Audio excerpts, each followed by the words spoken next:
There we go. We're now live. Okay, so we're live and maybe just taking maybe 10, 15 seconds for people to come on in here. Yep, I'm watching the attendee panel right now, and they're starting to drop in right now. Okay, fabulous. So I will call the special meeting of the City Council to order, and I will lead us in the Pledge of Allegiance. Please rise and join me in the pledge to the flag. I pledge allegiance to the flag of the United States of America and to the republic for which it stands, one nation, under God, indivisible, with liberty and justice for all.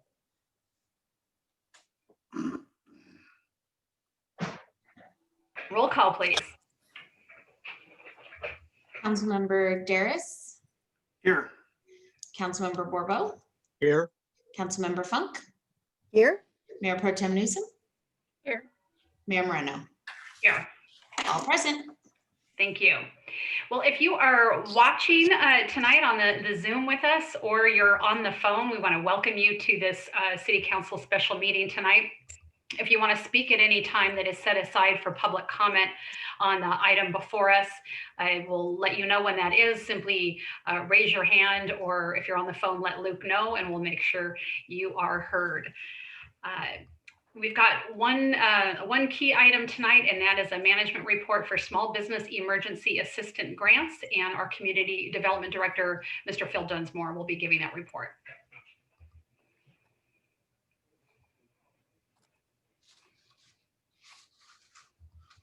Luke, if I could have you allow me to present. Looks like my screen sharing is turned off.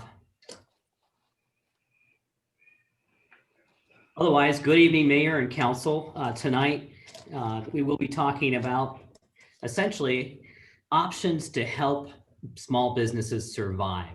Now more than ever, this is a critical need in our community, and ever since December 6th, since the additional stay-at-home order, we've had a number of businesses definitely have to shutter their doors and downsize their business operations more than ever during the entire pandemic.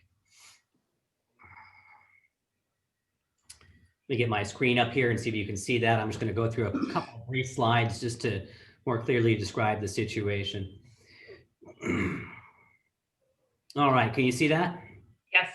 A couple images of empty businesses is what you should be seeing, and that's not in our town, but essentially echoes what we're seeing in our town.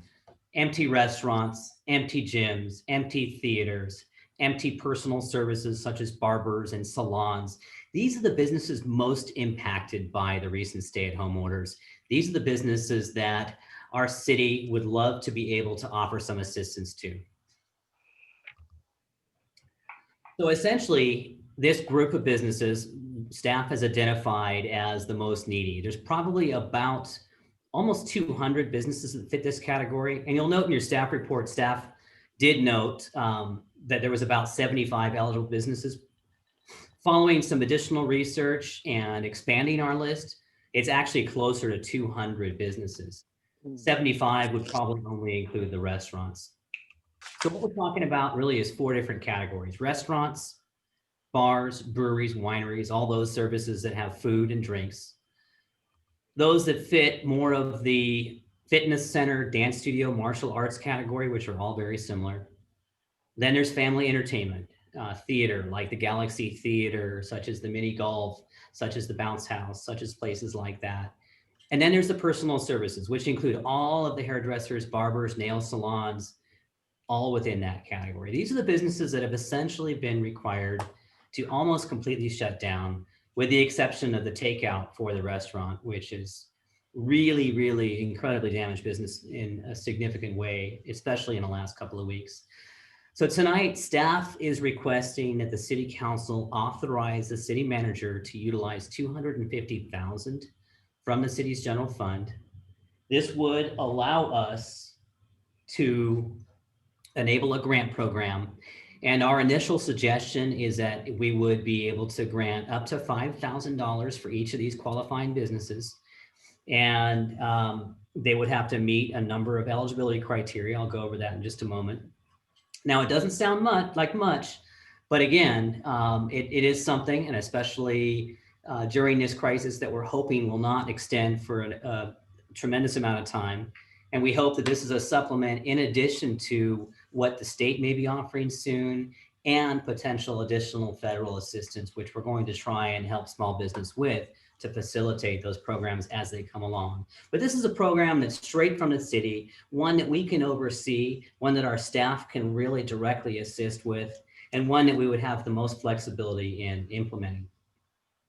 So basically, the eligibility that we are analyzing here and suggesting is any of these businesses that fit that category that actually have a storefront in Atascadero. In other words, they have a physical location that has been open roughly for the last 6 months, and that they're in good standing. They have a business license.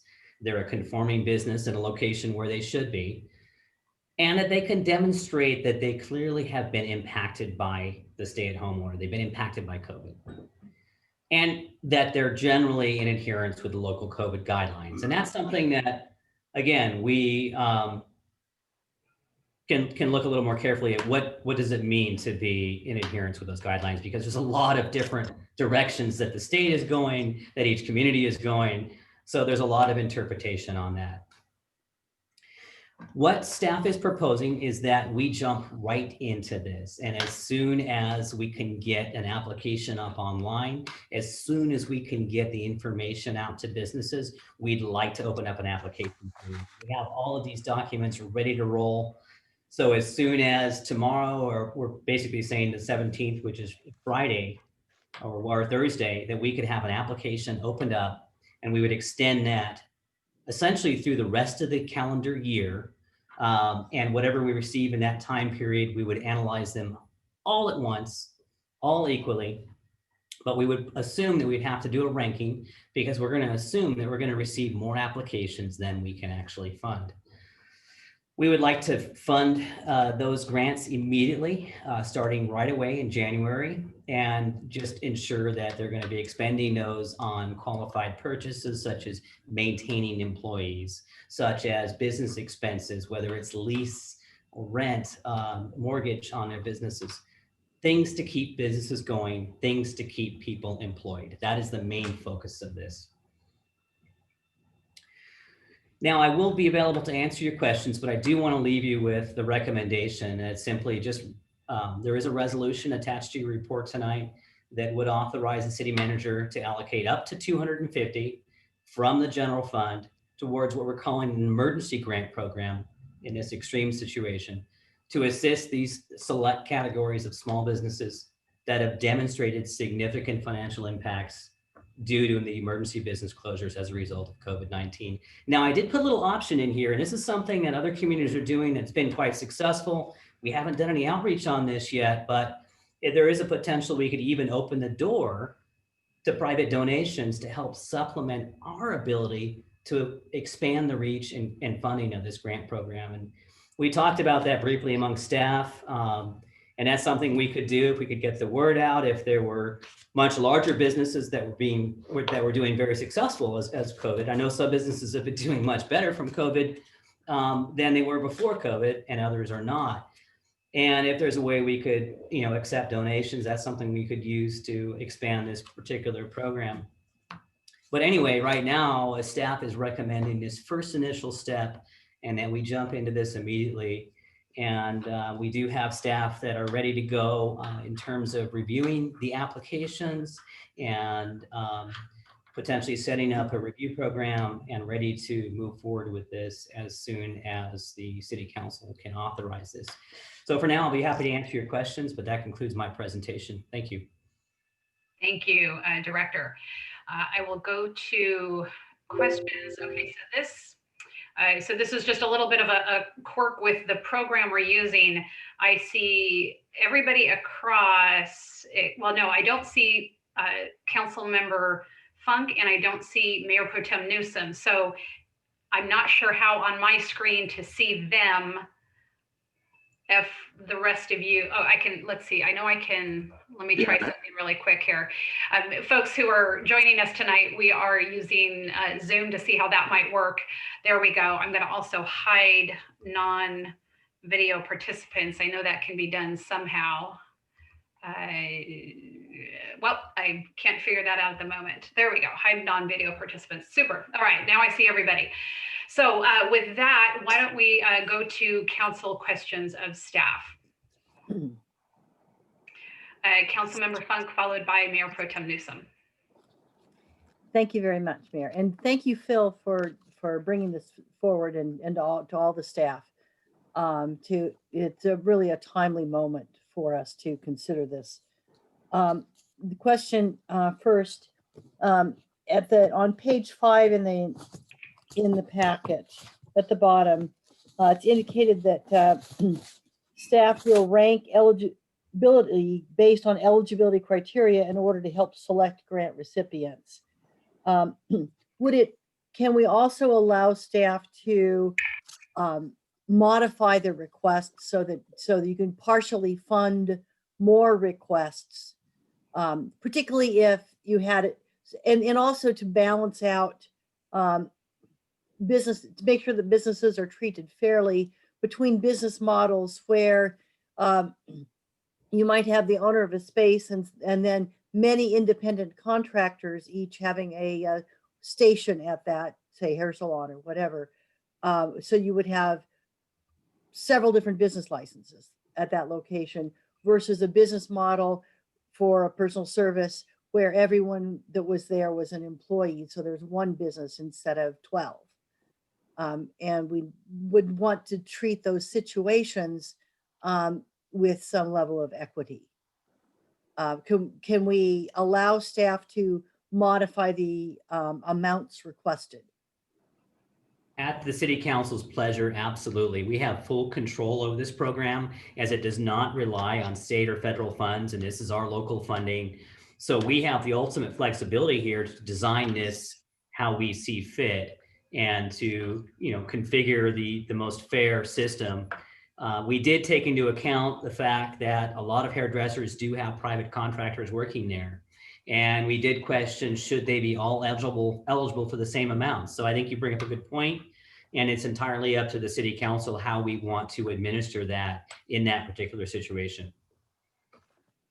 Yeah, okay, we'll come back to that in discussion. Can you talk about the rationale for $250,000? Why that amount? Why is it that amount? Well, what we did really is we looked around the state of California, other communities, at what they're doing and what seems reasonable based on what we have available in our general fund without creating an extremely significant impact to city resources. And at the same time, what's reasonable?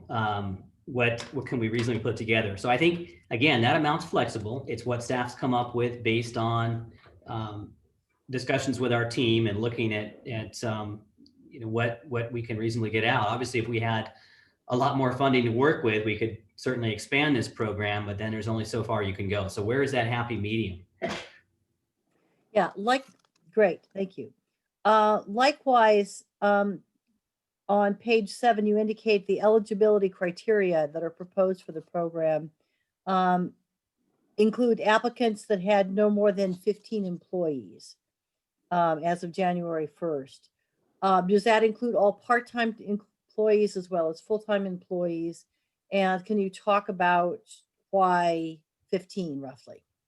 Sure. We did some basic analysis for most of our small businesses in Atascadero, and most of them do fall below that 15 number. The ones that don't are businesses that may not need the funding. For example, some of our corporate fast food like In-N-Out Burger has far more than that, but they wouldn't meet the eligibility requirements. The ones we're trying to focus this on are the ones that do have the smaller employee counts. And we didn't distinguish between part-time or full-time. That's just the number of employees. Now, is that a hard and fast rule? No, we just had to put a measuring stick in there to say, generally around this number. If the city council wants to be flexible on that, there's no significant reason we can't have a higher cap or use a lower cap based on that.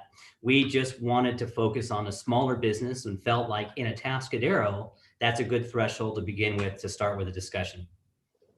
Great, thank you. And if we set up the process with that 15 employee threshold, if there's a local business that meets the other criteria and meets the spirit of, this is designed with a locally based small business focus, and somebody who happens to have 16 or 17 employees or whatever, could they also apply and say, hey, and I consider me, and that could come back to council for consideration? We would hope to not have to actually come back to city council for consideration because of the number of applicants we're going to get and the complexity of doing that. But if the council so desires that we provide some flexibility along those lines, please provide that direction tonight. Okay, so we could allow, this is the criteria, but we could give you some flexibility in implementing that and in communicating to businesses that if they're in the spirit, but not necessarily entirely to the letter of this, that they should go ahead and apply. And Yes. that the staff could consider those applications. Absolutely. And as we get through the eligibility criteria and the ranking, if it ends up that we just don't have enough funds to go around, we're going to have to start making decisions on that criteria. Okay. And then I was wondering about the timing. Well, I noticed that you had a proposed application deadline of December 30th. Now, a lot of us who have small businesses are on calendar year accounting. So the last couple of days of the year, we are just consumed by doing our year-end financials.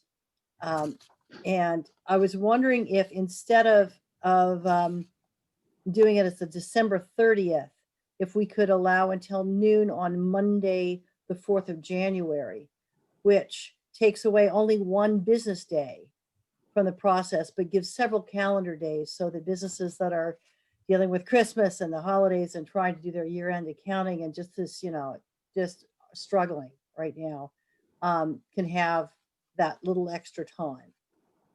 I'm guessing that would only delay the actual process by maybe 24 hours, but it would give businesses several days. Is that a possibility? It is. There's no magic to the date. We created a window that we felt was achievable, and we wanted to sort of compress this so we could deliver the grant payments very rapidly. That wouldn't be a significant impact on staff nor on this particular situation. I know there's a lot of our staff that probably will be gone for that week for the holidays, and we've got to take that into account. I do have a team here that will be working with this, though. But I think that we're flexible either way. And so really it's at the city council's pleasure based on what we believe is the best time period and what the businesses might believe is the best time period for that. Okay. And then last, in the packet on page 5, in the bottom of the eligibility criteria, it states businesses must adhere to local COVID guidelines. Can you elaborate? And I'm assuming that based on the report that you did, that essentially that's be substantially in compliance with the local guidelines. Can you elaborate, since our local guidelines are not particularly set by this council, but are also brought to us by the county health officer and the state? Can you elaborate on what are we talking about in terms of local guidelines and how much is adhering? So what we are really talking about is substantial compliance with the County of San Luis Obispo stay-at-home order. Now, I must say that these orders generally change every few days in terms of we get new interpretations. For example, recently we got a new interpretation on restaurants that you can get takeout food from a restaurant and you can sit in a parklet and eat that food. And that's still not considered eating in or dining on site. So I think we need to use our best judgment in terms of what substantial compliance is, understanding that is it a dynamic arena in that right now it's constantly changing, and we're also trying to allow businesses to survive, but we also need to respect the state and county guidelines for a number of reasons. Yeah, not not the least of which is another 28 people in Atascadero got diagnosed today. Yes. Okay. Thank you. I'm finished with my questions. Thank you. Mayor Pro Tem Newsom. Looking at your notes, what if a business entity has multiple locations, not only in Atascadero, but elsewhere? Are they eligible to apply if they're under the 15 employees? We did stipulate that if it's a chain business that has 3 or more locations, that it would not be eligible to apply. Now, if they could demonstrate that they've clearly been impacted by COVID and that they're still just a local business, they could be considered. But generally, we were trying to avoid those sort of chain businesses that may be doing well anyway. It's like, for example, a lot of our drive-through restaurants are doing pretty well. They're doing better than they were prior to COVID. So the idea was to focus on the folks that really are demonstrating and there's a significant issue. But it's something we can take a closer look at the council's pleasure. But that's where we were going with that, is that a lot of these chain type or corporate type locations may not need the funding as badly as some of our local mom and pop businesses. Okay. And then if our local businesses receive the funding and then are forced to do layoffs or closures because this continues for an extended period of time, does this become, are they forced to pay back the grant? What are the complications to them if they can't meet the criteria of mitigating layoffs and closure? There really are not. They have an agreement form they will need to sign of what they promise to use the funds for. But if their business continues to decline beyond their control, beyond that, they're not obligated to refund these amounts. And essentially, we are going out a little bit on faith by having them sign this agreement, because we are not going to ask them to provide significant proof of spending funds. We're going to ask them to maintain that, so that if we have questions, we can ask the business if there's some question about it, and that we could have the funds returned if we find that there's been fraud. So our form is set up that way, but our form is not set up to where we're going to monitor each one of these businesses. We do not have the staff time to be able to do that level of follow-up. But we are asking that they follow the established guidelines, sign the agreement, and continue to use the funds for the criteria that's been listed. And that example is the payroll expenses, the business rent, and helping keep their staff on board. But if they simply cannot, I mean, this amount's not a lot. Let's face it, $5,000, it's not a lot of money, so it may not go that far. And we're hoping that there is additional grants that backfill this amount that will come from the state, that will come from the federal government. Okay. If a business owner is in compliance with the local COVID-19 guidelines, but then starts to get code enforcement complaints, does that jeopardize this grant? No. All right. Thank you for all your hard work today.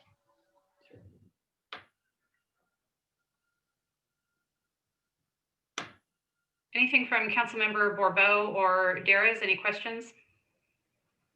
Let's start with Darrez and then we'll go to Bourbeau. All right, just one follow-up question on what Heather was talking about. Phil, she asked about multiple locations for a particular business.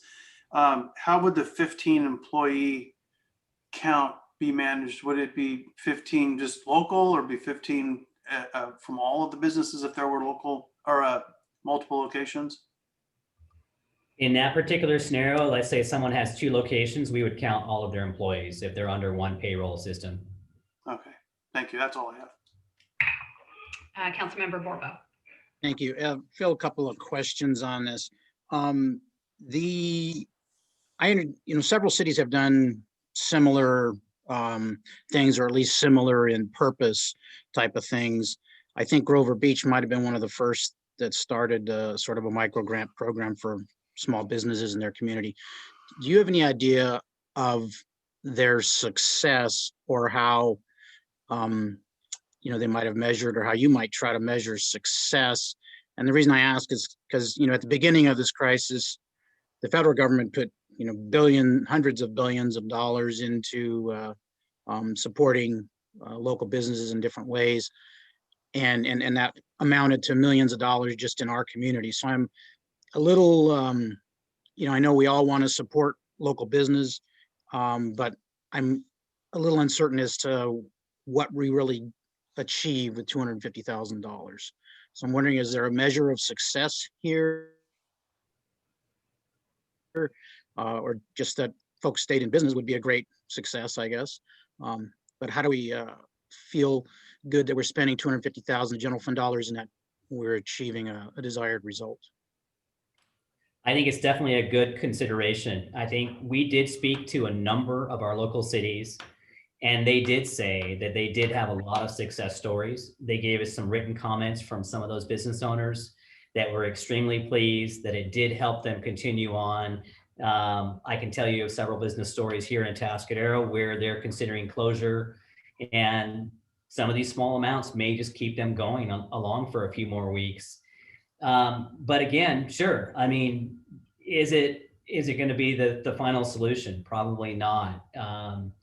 It's a gesture. It's a positive thing that we can do, especially during this time of year, and especially given the extreme situation that we're in. But standing alone, it's not the final solution. And I think it's a very good thing to contemplate. Is this the right way to do it? Oh, you're frozen. Under San Luis Obispo, I think they were I'm frozen? Yeah. I can see all you guys. Okay. Can you hear me? Yeah. Okay. San Luis Obispo recently adopted several things, one of which included offering gift cards for people who produced receipts showing they'd shopped, I think in their case, focused on downtown businesses. Mm-hmm. That sounds maybe little administratively difficult for the city to contemplate, but we consider something like that using the Chamber of Commerce as a partner, perhaps? Certainly, that's where that activity is really occurring. It's occurring with the San Luis Chamber in terms of really getting folks to come and shop there. And that's really effective when you do have a very, very, big retail environment going on. That's a really good method. Our retail environment's definitely a lot smaller. That may not be as effective in helping the same number of businesses. But they've also put in a number of other mitigations that they're proposing to fund, and they want to fund those, essentially tying that back to their recent approval of the tax measure and sort of borrow from that future potential income. So there's certainly other measures we can look at. There's certainly other, we are actually working with the chamber a bit on this, and we're going to be having some outreach with the chamber and having them help us really get the word out with this. And there's probably some additional options we can look at for helping all sorts of local businesses. So this is just one measure of several potentials. Gotcha. Also, on the criteria, we talk about a business that's been in operation since at least May 1st, I think you said, in the criteria. And I'm just wondering how we chose that date, because I mean, the pandemic, especially if you consider drastic measures taken by government, dated at least to March 16th, I think is when the governor's first stay-at-home order, took effect in terms of drastic impact on businesses. How did we choose May 1st as opposed to an earlier date? I understand we'd want to focus on businesses that were pre-existing and not somebody that was so ambitious and confident that they opened up during the pandemic, which we certainly welcome and wish them the best success. But they obviously had the pandemic in mind when they opened their business. But why May 1st? Why not January 1st or something else? There are quite a few businesses that began to build their businesses prior to the pandemic, but didn't open up until April or May or late March. But they were working on their business plan before the pandemic, and they just didn't get it done. And there's actually 3 or 4 restaurants that fit in that category that all of a sudden, here they were opening in the middle of the pandemic. And should they be penalized for that? They didn't know the pandemic was coming when they started their business plan, but it took them 6 months to get off the ground. So that's the reasoning.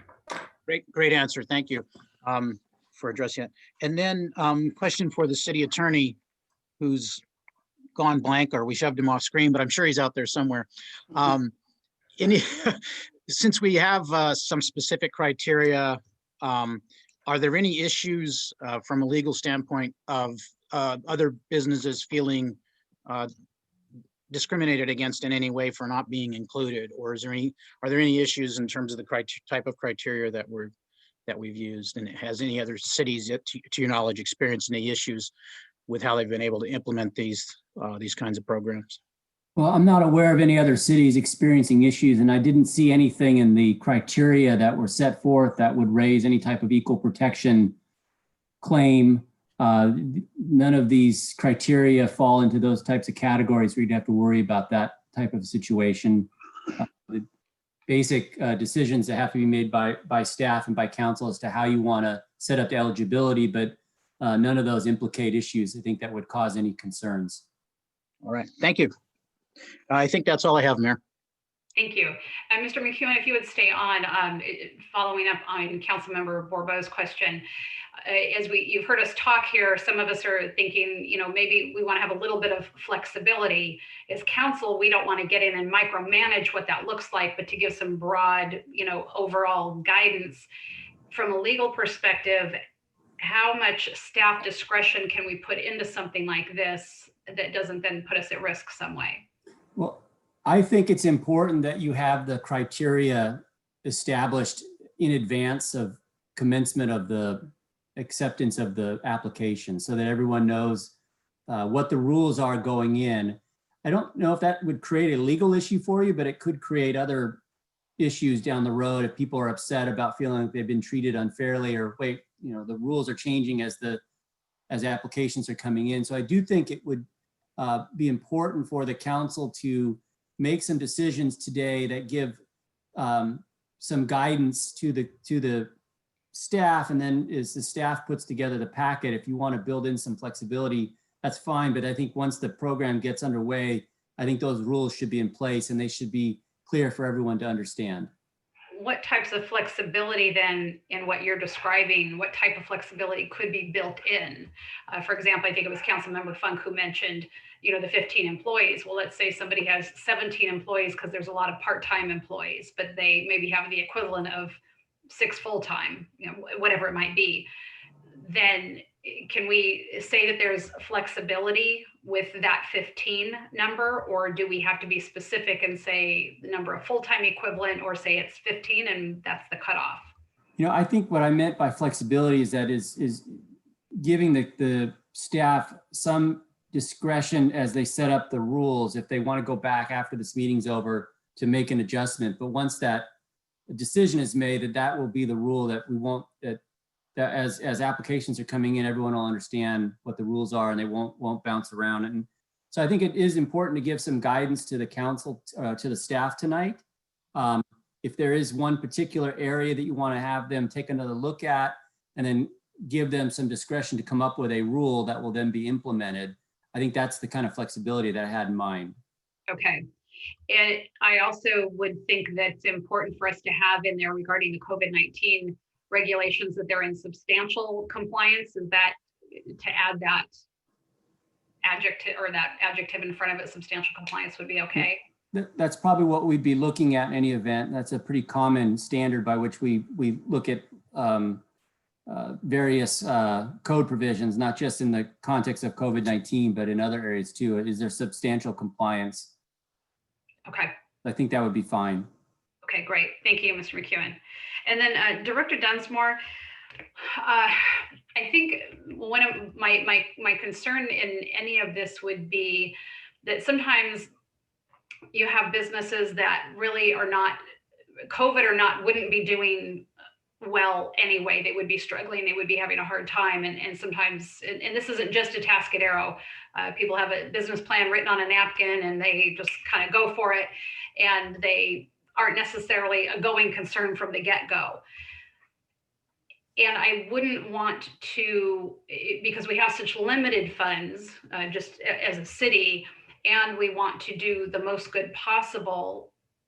Do you think that with the parameters that you've put in place, we would not end up sort of, I mean, I would think wasting, any of these funds by granting them to a business that really isn't a going concern to begin with?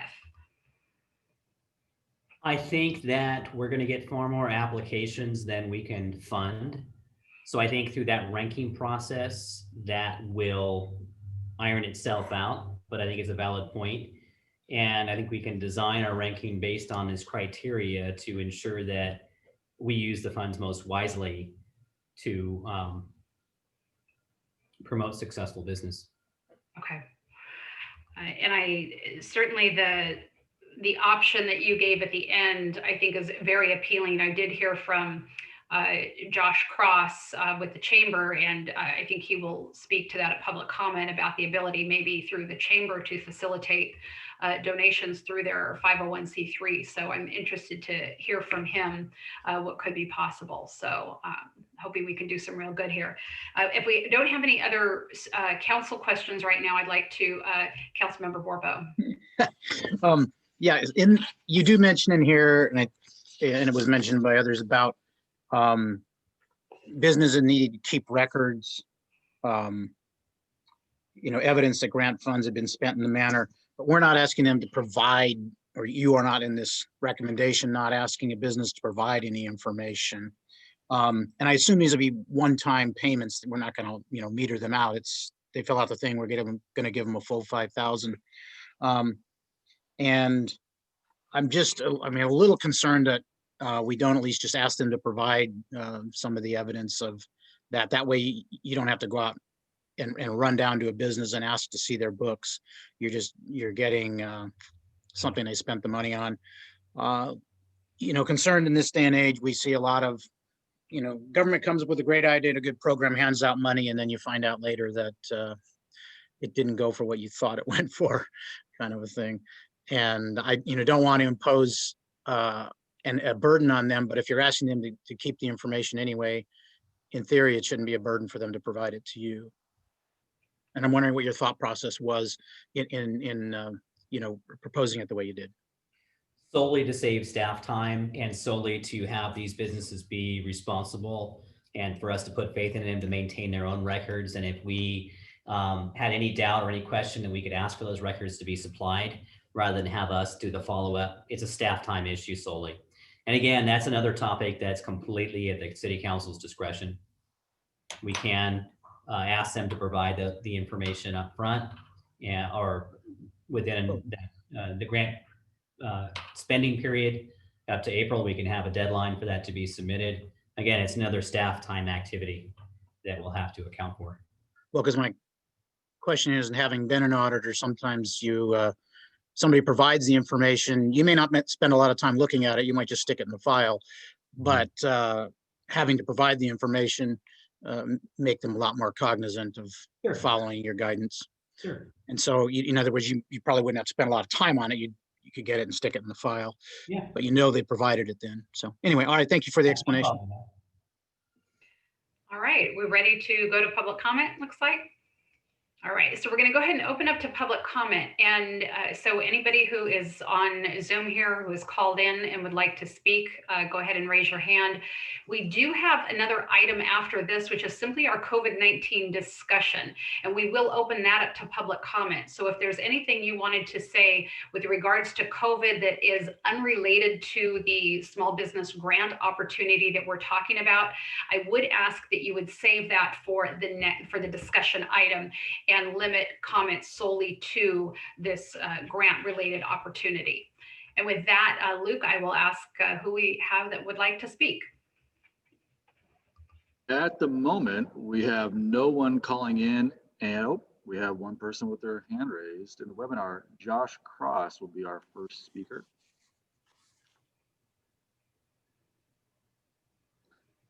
Go Good ahead, evening, Josh. Council. Good evening, Council. Can you hear me? We can.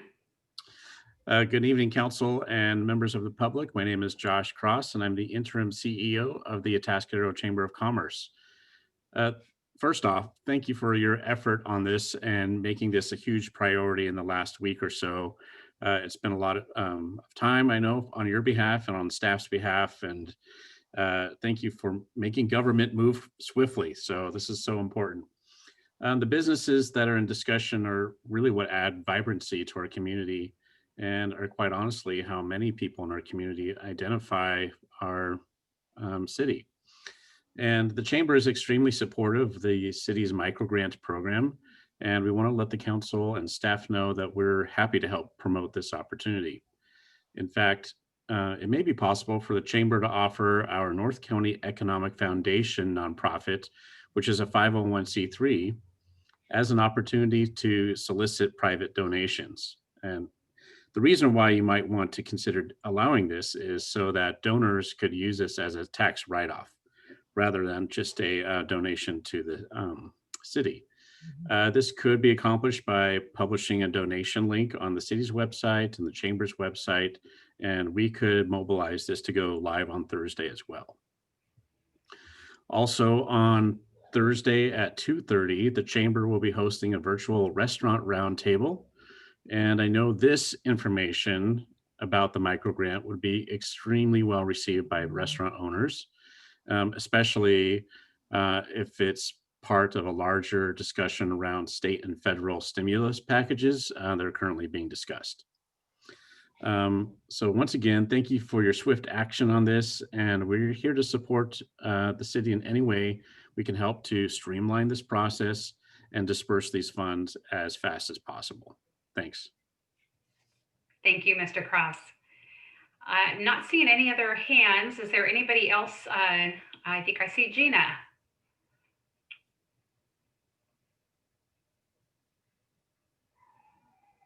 Can you hear me? I can. Okay. Well, I just, as a community person, I just want to thank you for doing this for our businesses. I know $5,000 in the scheme of things doesn't seem like a lot, but I think it could help those people that are just hanging on. And I just want to commend you guys for, taking the opportunity to provide, some resources to our community to help keep it in business, keep them in business. Because I try to go around and shop locally and do takeout as much as I can to support what I can. So I think it's a great opportunity. And I let Charles's idea of just kind of the accounting, not so much to really do a crazy auditing, but just to let the businesses keep it in mind that, what it's really meant to be for and cognizant of what the resources are for. I don't think they're going to have a problem coming up with $5,000 to spend. But it's just kind of a good just second check, so we're really, this is really what it's for business. But just thank you for providing that. I know there'll be a lot of businesses that'll really appreciate it. So I hope you guys go ahead and move forward with this opportunity. Thank you, Jean. Anyone else that would like to speak, go ahead and raise your hand. Seeing none, I think we have a phone call in. Is that person indicating they would like to speak, Luke? No, that is our screener phone line calling in. Oh, okay. We have Perfect. nobody on that phone line. Nobody on that phone line. All right. Well, then we will close public comment and bring it back to council. So Phil, if you could, Director Densmore, with regards to that option, I think because you did bring that up, that's something that staff would easily be able to connect with the chamber on. It sounds like they're ready to move. And so if we wanted to grow that, that pot of money bigger to be able to help more businesses, that sounds like it's easy to move on. Yes. Wonderful. Yes. So let's do this. I think we're all in agreement that we want to move forward with this in some way. Can I get a thumbs up on that? We're all okay. So why don't we give the feedback that we want to give to staff in terms of the flexibility for them to come up with that set of rules if it's different from what's here. So the few things that I heard, one was flexibility on number of employees. So is that something that we want them to take, staff to take another look at and see, is there a different number to use, a different measurement? Councilmember Funk. I would suggest that we let staff ask them to consider having a 15 employees or X number of full-time equivalents. So Okay. that if you had a restaurant with a large number of part-time jobs, that that they would qualify. Okay, everybody good with that? If I do a straw, we're good? Okay. So 15 15 employees or staff can come up with X number of full-time equivalents. Wonderful. The other thing, I do like the idea, Charles, of having some accounting to it. We don't want it to be this micromanaging. I think I understand too what you're saying, that sometimes government comes with this great idea and then money is wasted. I think at a local level, things are a bit different. I know that Phil, I believe you've talked to businesses and asked them about this, and they've said, yeah, I could use that, but I know there are people that are struggling more than I am, and I'm not going to apply for it. So I know that our business community is very tight knit, and they realize that if they're taking 5,000, that some other business that isn't getting it. And I think there is a certain level of trust there. And if we go with the trust but verify, what is, maybe Director, you could say, what would be that little bit of a verification step that we could ask them to take that we then have to just back it up? You'll need to unmute yourself. Apologize. What we have right now is we do have a signed affidavit in our grant form, in our application form, where they sign their name to all of those items that they're going to be spending the money on. But in addition, they could also send us a correspondence within the grant reporting period to tell us what they've done without having to send us all of their files and information on what they actually have done. So there's another softer method we could go with. But I think your comments that you just noted, Mayor, are very true. It is a very tight-knit, small community. We know personally most, if not all, of the businesses that we're going to be working with here. And we have a lot of faith in the business community that they'll be doing the right thing. But certainly we're open to doing additional follow-up if the council so chooses as well. Councilmember Borbeau, that was something brought up by you. What do you think would be for that verification that isn't? Well, we certainly don't want to make it overbearing, and I do realize that some of them might just be using it for payroll, and I don't expect them to provide copies of their payroll. So I think Mr. Dunsmore mentioned, perhaps they send in an email. It just a message that says this is what we used it for, which would be good for us to know for any future reference to, is what kind of things it was used for. So perhaps a minimalist thing like that they just have to provide some sort of information as to what they used it for. Would be, to me, that would be acceptable. Councilmember Funk. Yeah, I like that idea. Very simple, and all, but would also suggest that we ask them, how did this help you?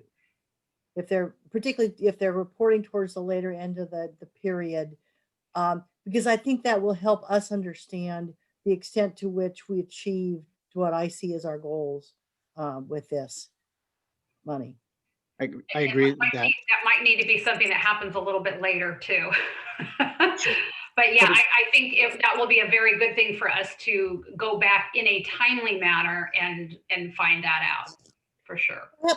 So that's something that we could ask of the chamber, to reach out and help understand, after this reporting period, as people are getting back up again, how did this particular micro grant help these businesses, and understand where it was seminal and where it was just nice. Yeah. But so essentially 2 questions. What did you spend it on? How did it help you? Yeah. Yeah. All right. And then I think in terms of viable going concern, those kinds of conversations, that's something that in staff's review, as you're ranking those are some judgment calls that you'll be able to make with the information that you have. Mayor Pro Tem Newsom, followed by Councilmember Funk. Perhaps along that lines, we should consider changing the date from the date of start of business from May 1st to January 1st, because they were in business prior to COVID. Because I think anybody that's going into business during COVID, they're not gonna have a track to see if they've lost income. They're not gonna have any bearing to compare sales from another year to the current year. That's true, except for the fact that the director talked about the businesses that had been planning and putting in the investment to come into business, and then, had been planning for 6 months, started, during COVID, not knowing how all of this was going to go. So I would hate to, there's just a few of those, I would hate to exclude those businesses simply because of that. So I realize we're not going to have a track record, but I think still they'll be able to say how it was helpful. So I would like to, for that reason, stick with that May 1st. I'm willing to be, flexible on that, but.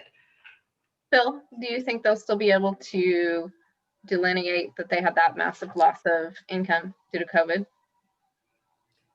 Certainly. Yeah, it's, like I said, there's some businesses, it takes 6 months to, set up tenant improvements and get up a business plan. And there were several businesses that were in the process of doing that when COVID came on, and they still didn't open up until April or even right at the beginning of May.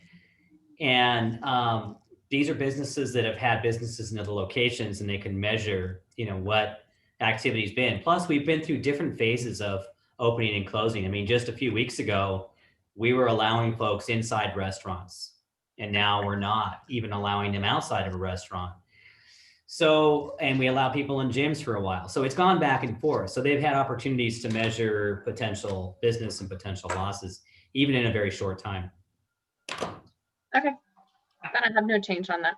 Thank you for the clarity. Wonderful. So I think we're good with that.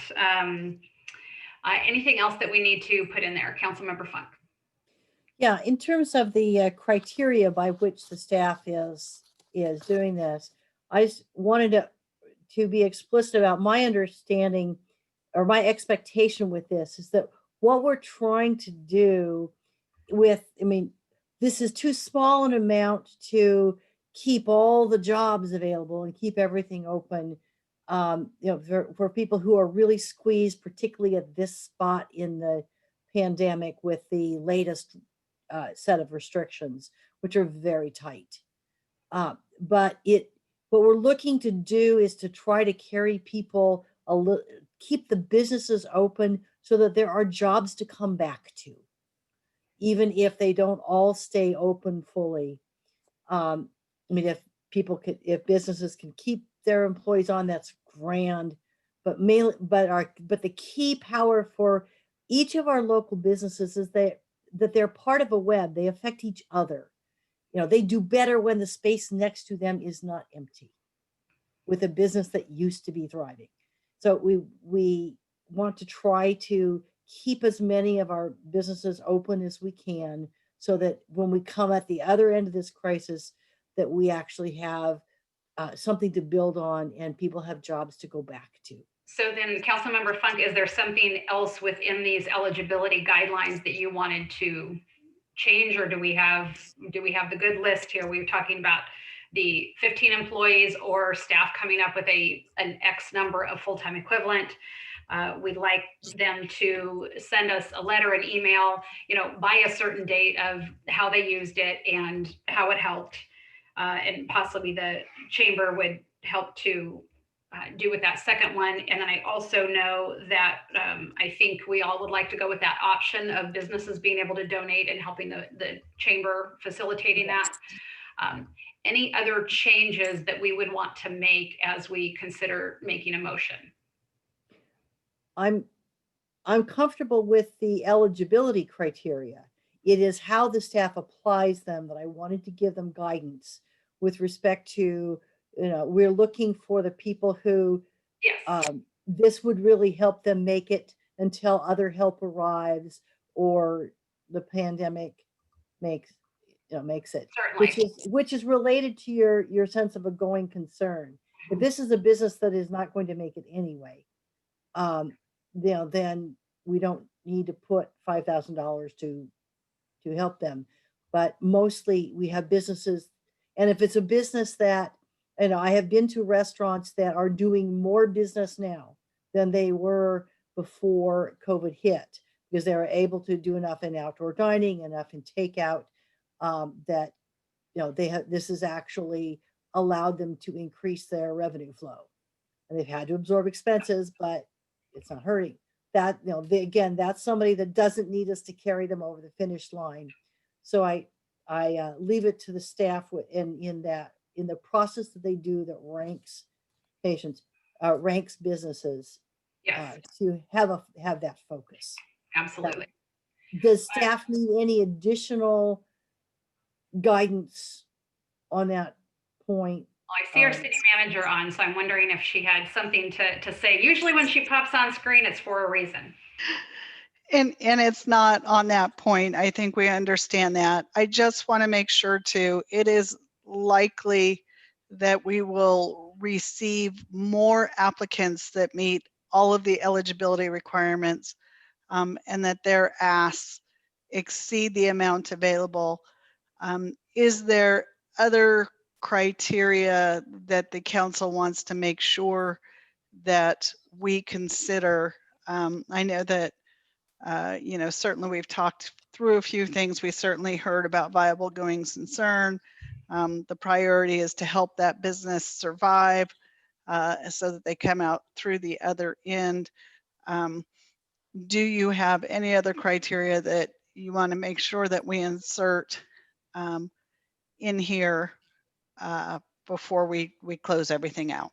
I think we do want to make sure that those businesses that, while there may be a dip in business because of COVID, they have been able to adapt and do online or the delivery or the different things where they have not been hurt nearly as much as others. So really, we're the ones that were concerned that they may not make it, and not because they're not a good business model, but because of the circumstances as they are, the adaptations that were needed, they weren't able to do maybe like others were, but we want to be able to make sure that they are still around on the other end of this.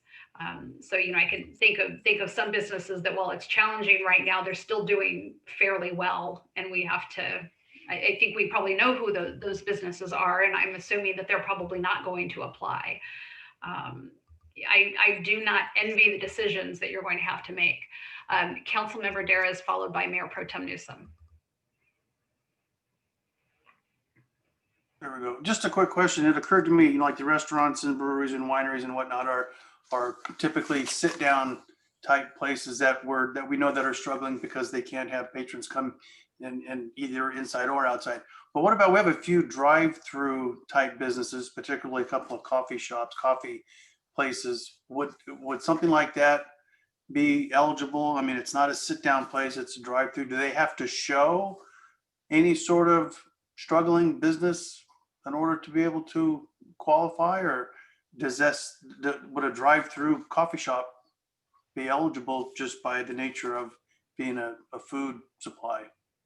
They're eligible officially, but I think it'd be difficult for them to demonstrate they've been impacted because their business plan has not had to change generally. So Well, they do have to demonstrate that they've been impacted, is what you're they have saying. to demonstrate that they've been impacted. And if one business has been more impacted than another, and we can find evidence of that, then that other business has been impacted further is going to rank higher. Okay. All right. Thank you. Mayor Pro Tem Newsom. Bill, do you think that an additional criteria that if we ask the question if they didn't qualify for other grants or funding like PPP because they were a sole proprietor or some other criteria would would reduce the number of those qualifying or applying? Possibly, yes, that could possibly reduce the numbers. I know there's a lot of folks that are simply, owner operated places that didn't have any employees, so they couldn't get the PPP, and they were a one-man show. And so they might fit that criteria. There's others that just couldn't get it because of, the amount of paperwork, or it was, not enough funds left by the time they got there. So it's possible. It's possible that could create too narrow of a category. I'm not sure. We haven't done analysis along those lines. Some communities have utilized criteria such as that to really narrow down their categories. I know the few businesses that I've spoken to that are evaluating their business model in January, both had an issue to where they don't qualify for PPP because they weren't going to retain staff. And I'm curious to know, as we go through this, are we helping those? Because that's the one thing that they don't have a resource anywhere else because they don't have staffing. So whether it's a criteria to weed them out, I think it's a question we might want to ask just to understand what people are facing.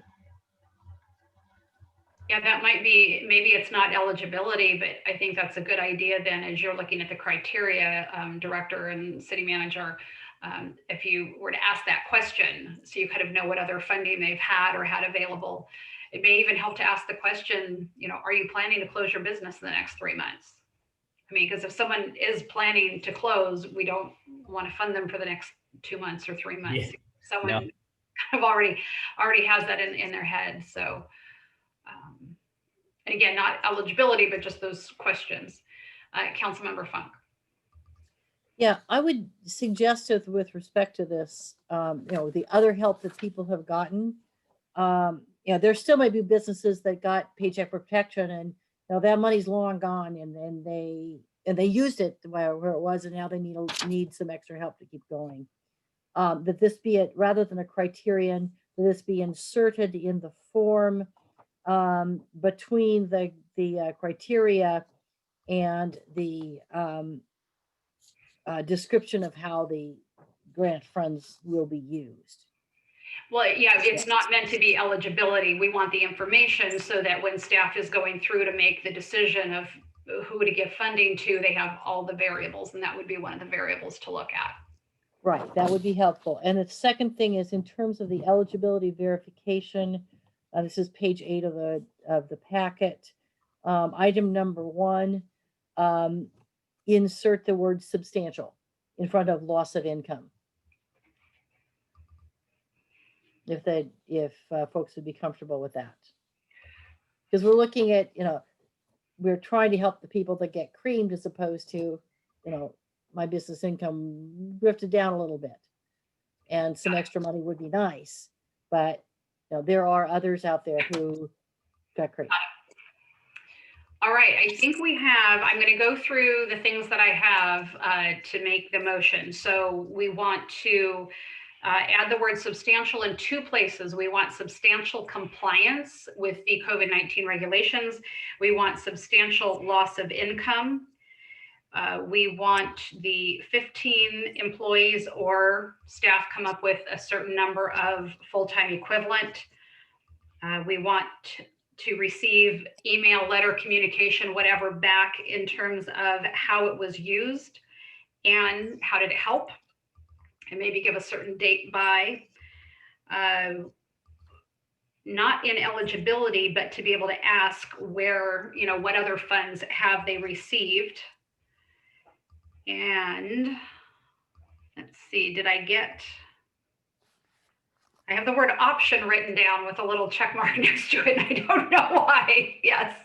That would be that we would approve the option. Oh, yes. The Chamber of Commerce using the 501c3 so that people can give more money to make this more powerful. Thank you. So yes, the option of other donations to come in. Chamber, otherwise we welcome it all. Did I get everything? City Manager. Did we want to ask the question, not on eligibility, but for criteria? Are you planning to close your business in the next 2 to 3 months? I heard something along those lines. I'd say like by April, What's the date? We have everything through is like April 1st, April 30th. Yeah. Is that date, maybe by that date? Okay, perfect. And then I thought I heard that you want to prioritize businesses that have not been able to adapt, which is that substantial loss of income thing. Yes. Okay, fantastic.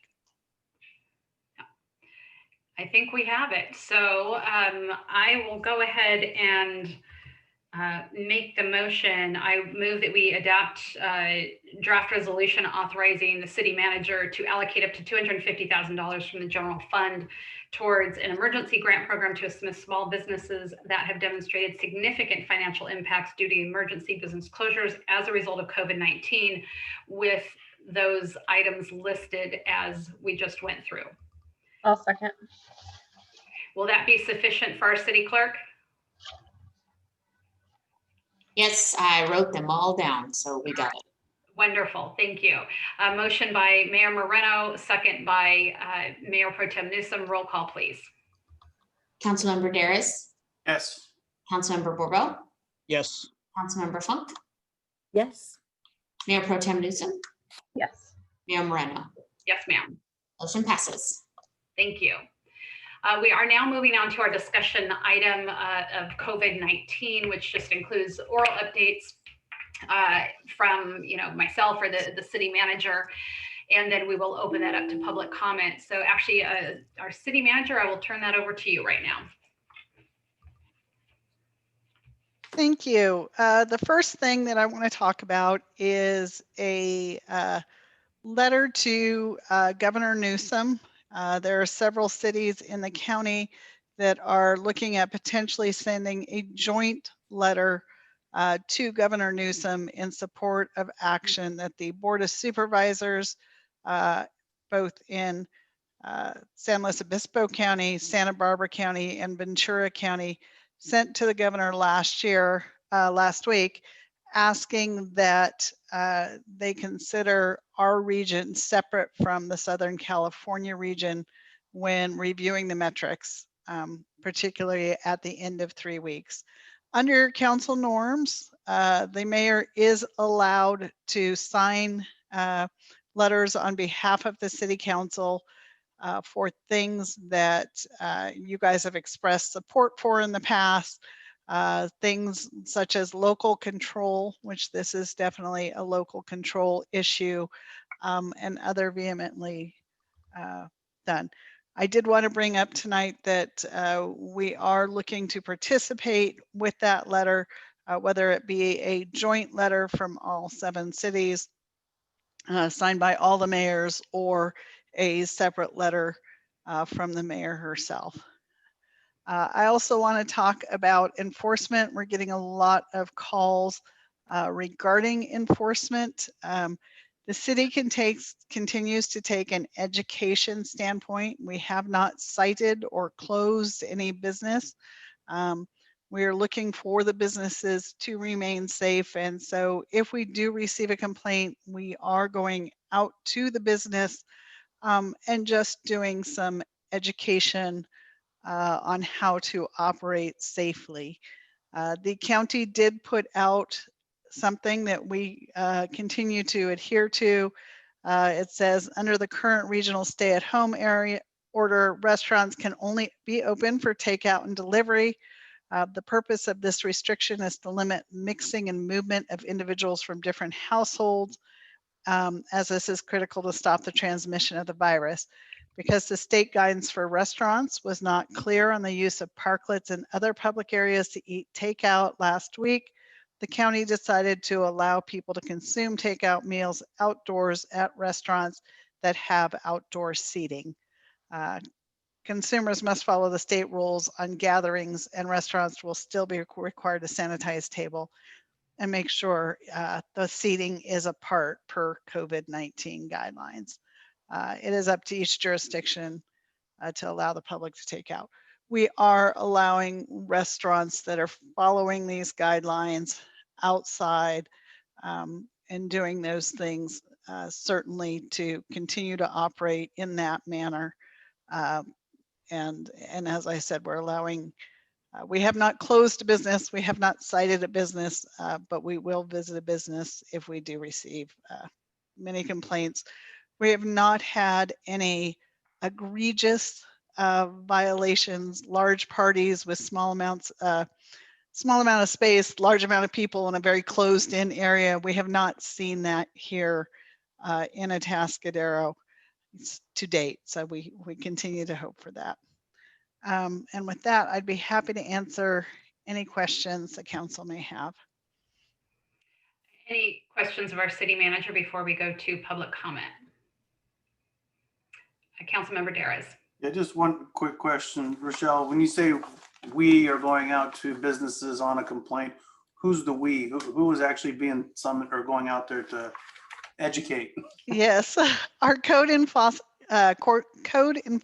officer, John Jones, is the one that receives those complaints both directly and through the county. And he is the one that is working with businesses right now. Okay, and he goes out there with like the current statistics and proper distancing and mask wearing, and that's the education portion of it that we're talking about? That is correct. Okay, thank you. Councilmember Funk. Do we have any understanding that about the extent to which ICUs in our community are actually used by patients who are transferred from places outside of the 3 counties that we're looking to be grouped with? I mean, that for me, one of the assumptions is that the distances from much of that Southern California region are too large for ICU patients to really be transported safely unless you helicopter them. Right. We don't have a lot of data on that. At least I have not heard anything from the county, and I don't believe that they have that data. Clearly, as you said, people don't typically drive for 4 hours to go find an ICU bed. And so while we've had, to my understanding at the county, some vague inquiries to that effect, I don't believe that there's been any actual transfer of patients to this county to use our capacity. Okay. That's not counting Santa Maria versus, yeah, those very close to our county borders. Certainly we have people that live in our county that are probably in the Santa Maria hospitals, and there may be some vice versa. Yeah. Thank you. Thank you. All right, let's go ahead and open up to public comment. Any speaker wanting to speak on this discussion item, we'll have 3 minutes. We'll have a timer going. Go ahead and raise your hand, and Luke will bring you on to speak.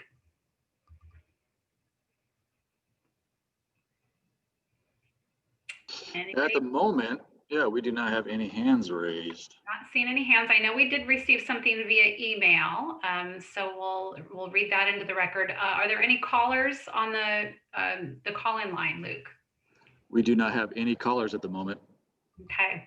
Well, then I will go to our city clerk, Ms. Christensen, if you would like to read any public comment that we received via email for this item. Sure. We received one email. It's from Haley Matson, a Atascadero homeowner, local business owner, and mom. Dear Atascadero City Council, tonight you have called a special meeting to discuss small business emergency assistance grant due to the recent stay-at-home orders that Governor Newsom put into place on December 5th. I am an Atascadero resident, active within the community, and local business owner with my husband. We publish several publications that cover Central California.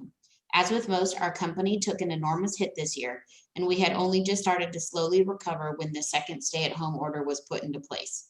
We employ an outstanding team of professionals that depend upon us to maintain financial stability, and as with most small businesses, that is who you are supporting. Each one of them makes a difference to the whole. Counting on the government to assist with that is not financially responsible as a business owner. I have seen each of you talk about your love and support for small business. I ask that you show that in your actions today. I request that the city of Atascadero take the approach that Paso Robles City Council did in a courageous 5-0 vote last week in moving back to the purple tier, along with writing a letter to the governor on our behalf. We are responsible adults, and we live in a community that cares for one another. We need to stop the hateful rhetoric that people are super spreaders or that they intentionally let the virus to use them as a weapon that kills. This is truly an insult to the core of being a good human. I believe we can all agree on the following. Wear a mask if you cannot socially distance, wash your hands, and then wash them again. If you feel ill, stay home. Do not go around others. And if you think you were exposed, quarantine. The one thing that is lacking on the large scale is personal responsibility for oneself. I spent most of my career in healthcare, and nearly every year at this time, our hospitals were over capacity for most of the flu season. Interesting enough, the flu is not very relevant this year. However, I would strongly urge anyone to look into the numbers of years past. You will find thousands of families that lost their loved ones to the flu, including a large number of children that our country did not mourn for, nor did we close anything down for. Any physician will tell you that the flu shot is a guess of which strain may hit us with this year, not a guarantee you won't get it. COVID-19 is a real threat. There is no question about that. However, with self-responsibility and now the vaccine, we'll get through this. But if we keep our small businesses, restaurants, health clubs, beauty salons, wineries, personal care, and others handcuffed by a revolving door of restrictions, they will not continue, which in turn directly impacts Atascadero and the larger economy. We want our community to be safely open. If you are afraid, ill, immune compromised, etc., please stay home so we can have business here for when you feel safe. I commend Mayor Moreno for taking the initial stand and sending a letter to the county supervisors. I hope you will all join her and take a stand for the businesses that support all of you. Please be courageous and supportive. Vote to allow us to go back to the purple tier. If we encourage personal responsibility for ourselves, we can truly start to recover. And that is all. Thank you, Ms. Christensen. Do we have, I don't see anyone else who has raised their hand, and anyone on the phone who would like to speak, Luke? Nope, we do not have any callers. All right, so we will close public comment and bring it back to council. If you could remove the timer and then I could see everyone. You gotta love the big 3-minute countdown timer. It's kind of cool. All right, there we go. So I appreciate the comment from Ms. Matson, and certainly appreciate all that you and your organization do to support local businesses. And we here at the city are doing everything that we're able to do. And much of what you discussed in terms of personal responsibility and taking those basic precautions, I think many of us agree with. And we are in a position of needing to push back to the extent that we can and hope that we can be successful in something. That's what this Central California region is trying to do. I think that Ventura, and particularly Santa Barbara and San Luis Obispo, have been involved in dozens of conversations over the past several months, and every effort that San Luis Obispo has made to be independent and to have local control has been completely rebuffed time and time and time again. And it's frustrating. And I think what San Luis Obispo and Santa Barbara see is that if we can at least try to get together as a region and include Ventura because they're much larger, we might have some hope of extricating ourselves from that larger Southern California region with which we hold very little in common. So to the extent that we can really be pushing forward on that and doing it in a way that is, I'm going to say non-confrontational, but we're being very firm with it, we are hopeful of being successful. Currently, the way we operate with our businesses, as the city manager did note, we are not finding businesses, we are not closing them down. We are going out with that educational approach and asking them to be safe, be smart, and to operate in a way that is not going to spread this. As we've seen, it is happening in close quarters, people at homes. And so I know it's frustrating for all of us, and even beyond frustrating for business. That word doesn't even begin to describe what's happening to our businesses. So I share your frustration. I think that we all do. Councilmember Funk, I'm seeing your hand raised. Yes, I think that we're all frustrated at the restrictions. We are all just really ready to be done with this pandemic. It is not ready to be done with us, and we have to consider, to take that into account. I think the right pathway for us to go forward is to try, is this common work with Santa Barbara and Ventura counties and SLO County in trying to get this region to be considered separately for being able to come out of the current restrictions on the grounds that our ICU capacity is not really available to the rest of the Southern California regions because of the geography and because of referral patterns of care. That therefore to match us on the basis of actual ICU markets. And forgive me, I'm a fellow of the American College of Healthcare Executives and a former hospital administrator. So I put on my hospital administrator hat when I look at how these things work. But I think that we can make the argument on the basis of the fact that it does not, the metric that they're using, ICU capacity, should be measured in the markets within which ICU capacity can actually be shared. And nobody's going to send an ICU patient from San Diego to here. That's even if we have a bed and they don't. It's just, it's too far to transparent the patient. I think, and I'm making that as an assumption, we need to confirm that with our providers. But there's, I think that we can make that case well, and that's the grounds on which to do it, not the fact that we're really tired of this, because everyone is. Not our frustrations about local control even, but that it doesn't make sense. Well, that is the direction we're currently moving, I think.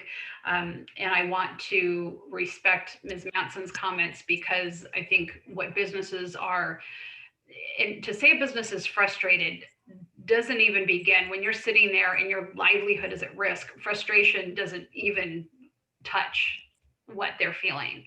And so I think when you have a business that operates safely and they're dining outdoors, they put all sorts of money into doing that, and there's no show to say that, oh, people eating outdoors and spaced and doing all the right things are causing this huge outbreak and overwhelming our ICU. That is what is very frustrating. And so when we know it's happening in close quarters, people at home, and then these rules are coming down, and we could talk about this all night. We're not going to settle this tonight, but that is what I think that Ms. Matson is speaking to, and that many of the businesses and many people in our community are feeling. So I do want to make sure we give voice to that, but I think we're kind of in an agreement. We're going to move forward with going forward with that Central Coast region, really advocating for that. I'm certainly going to either be writing my own letter, or hopefully all 7 cities will be doing that and continue to advocate in that way. Are there any other conversations we need to have here, Councilmember Funk? Yeah, I want to also add that this is not the time for us to let down our guard on any of the things we do, and Ms. Matson summarized many of them well, that affect not only our own safety, but the safety for each other.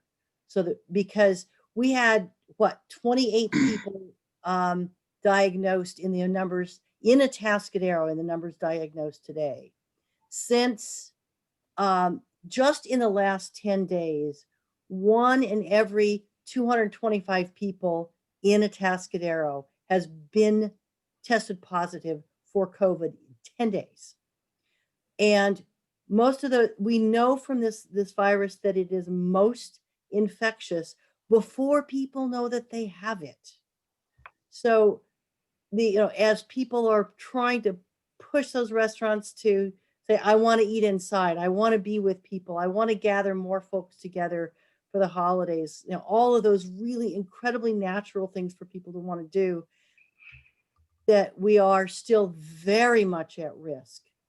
And our nurses and doctors are very stretched by this. And nobody wants to see the death toll continue to rise. Thank you. Do we have any other comments? I see Councilmember Borbo, maybe. Yes, I wanted to comment. We're all frustrated with the state's approach to, sticking us in a large region. That was the state's inability to see us to see itself outside of San Francisco and Los Angeles existed long before the pandemic, and unfortunately will exist long after. In other words, we rarely are going to get a individualized attention to our issues from the state of California. And so I'm all for us, for mayor signing a letter representing all of us, saying we should not be included in the Southern California region.